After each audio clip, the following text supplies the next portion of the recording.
নমস্কার বন্ধুরা, কেমন আছেন সবাই? বিনা জিনা চ্যানেলে আপনাদের সবাইকে স্বাগত জানাই। আজকে চলে এসেছি আবার একটা নতুন ভিডিও নিয়ে। তো এখন কাটা হচ্ছে আমাদের পাতিহাঁস। এটা সুন্দর করে ছাড়িয়ে পরিষ্কার করে ধুয়ে নিয়েছে। এবার এগুলোকে ছোট ছোট টুকরো করে কেটে নিচ্ছে। এদিকে আমার ভাতটা হয়ে গেছে, ভাতটা বসিয়ে দিয়েছিলাম, ভাতটা হয়ে গেছে। তত সময় আমি ভাতের ফ্যানটা ঝেড়ে নিই। রসুনগুলো ভেজে নেব।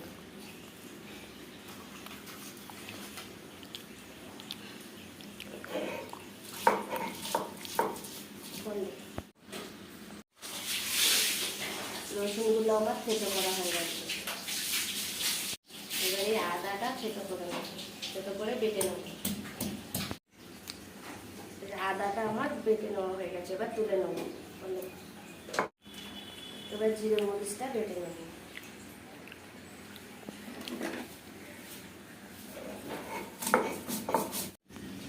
হয়ে গেছে। এবারে আমি এই ঝালগুলো বেটে নেব। এই যে শুকনো লঙ্কাটা আমার বাটা হয়ে গেছে, এবারে তুলে নেব। এটা মাংসটা কেটে এই যে গামলার মধ্যে রেখেছি। হাঁসটা ছিল মেয়ে হাঁস, জানেন, এই যে ডিম হয়েছিল ছোট ছোট, আর কিছুদিন থাকলে ডিম পারতো, কিন্তু হাঁসটা কিছু খাচ্ছিল না, মারা যেত, শুকিয়ে যেত, ওই জন্য কেটে খেয়ে নিচ্ছি।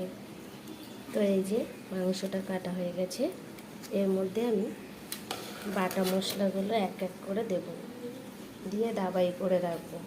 প্রথমে দেব পেঁয়াজ কেটে রেখেছিলাম সেটা,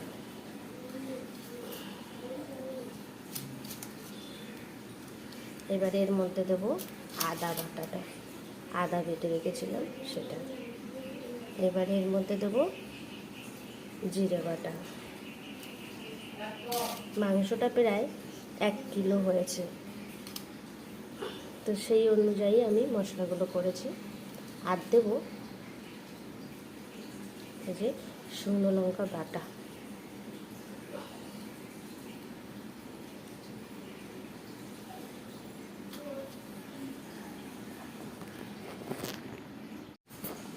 এবারে এর মধ্যে দেব পরিমাণ মতো লবণ।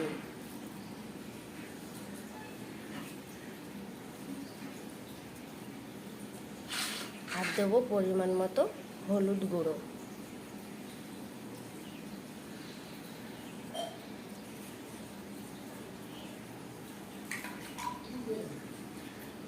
এবার দেব পরিমাণ মতো সরিষার তেল।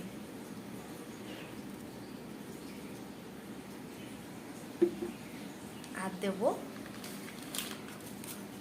এই যে শুকনো তেজপাতা, শুকনো করে রাখা হয়নি, শেষ হয়ে গেছে সবগুলো, গাছের থেকে তেজপাতা তুলে নিয়ে এসেছি, এগুলো এর মধ্যে দেব। সব তো দিয়ে দিয়েছি, এবার এটাকে ভালো করে দাবাই করে নেব। সব মশলাপাতি, তেল, লবণ, ঝাল সব কিছু আমি দিয়ে নিয়েছি এর মধ্যে। এবার আমি এটাকে সুন্দর করে মাখিয়ে নেব।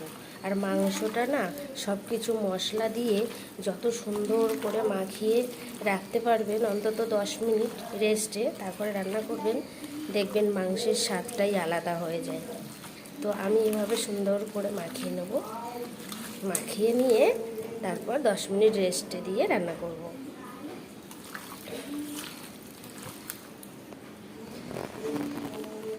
মাংসের মধ্যে সব রকম মশলা দিয়ে মাখিয়ে নিয়েছি, কিন্তু দেইনি কিন্তু একটা মশলা, কি বলুন তো, রসুনটা আমি থেতো করে রেখে দিয়েছি, ওটা তেলের উপরে দেবো। আর এখন আমি আলু টুকরো করে রেখেছি ছাড়িয়ে, সেটা ভেজে নেব।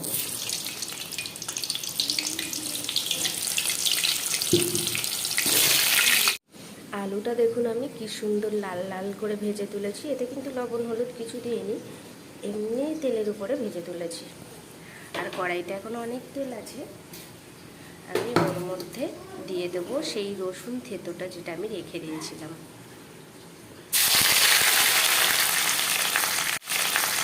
রসুনটা তো আমি তেলের উপরে দিয়ে ভাজা ভাজা মতো করে নিয়েছি। এইদিকে আমার এই যে মাংসটা দাবাই করে রেখে দিয়েছিলাম কিছু সময় রেস্টে, এটাই আমি কড়াইতে দিয়ে দেবো। এই যে এবার কড়াইতে দিয়ে দেবো। ভয় পাচ্ছিলাম তেলটা ছিটকে গায়ে লাগে কি না।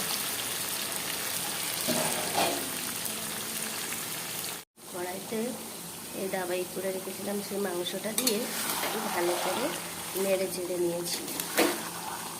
এবারে আমি এটা ঢেকে রাখবো কিছু সময়। ঢেকে ঢেকে আমি মাংসটা কষে নেব। কিছু সময় ঢেকে রেখেছিলাম, ঢাকনাটা খুলে আবারও একটু নেড়ে দিচ্ছি। এরকম করে ঢেকে ঢেকে আমি মাংসটা কষে নেব। মাংসটা সুন্দর ভাজা ভাজা হয়ে গেছে। এবারে আমি এর মধ্যে দিয়ে দেবো আলু ভেজে রেখেছিলাম, এই যে লাল লাল করে, এটাই দিয়ে দেবো।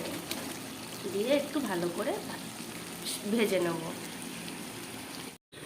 মাংস কষার মধ্যে আমি আলুটা দিয়ে একটু কষে নিচ্ছি।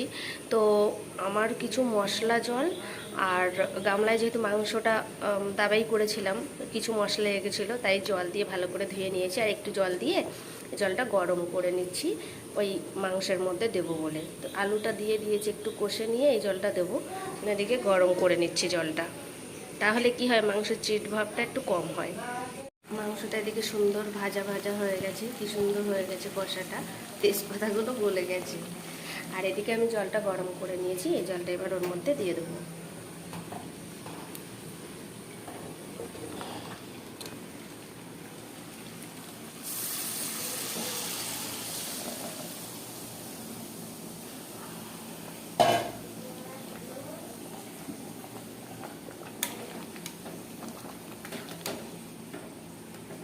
আর আপনাদেরকে আমি হাঁসের মাংসে মানে হাঁসের ডিম হয়েছিল আমি দেখিয়েছিলাম, তো সেটা যাতে না গলে যায় তার জন্য আমি কষাইয়ের মধ্যে দিইনি, দিলে তো নাড়তে নাড়তে গলে যাবে। তো জলটা ফুটছে, আমি এর মধ্যে এগুলো দিয়ে দেবো। কি সুন্দর না ছোট ছোট। তো এবার আমি ঢাকিয়ে দেবো। এদিকে আমি ঢাকিয়ে দিলাম, এটা ফুটুক, ততক্ষণে আমি গরম মশলাটা বেটে নিই। এবার আমি এই গরম মশলাটা বেটে নিই। তরকারিটা প্রায় হয়ে গেছে। এবারে আমি যে গরম মশলাটা বেটেছি এটা এর মধ্যে দিয়ে দেবো।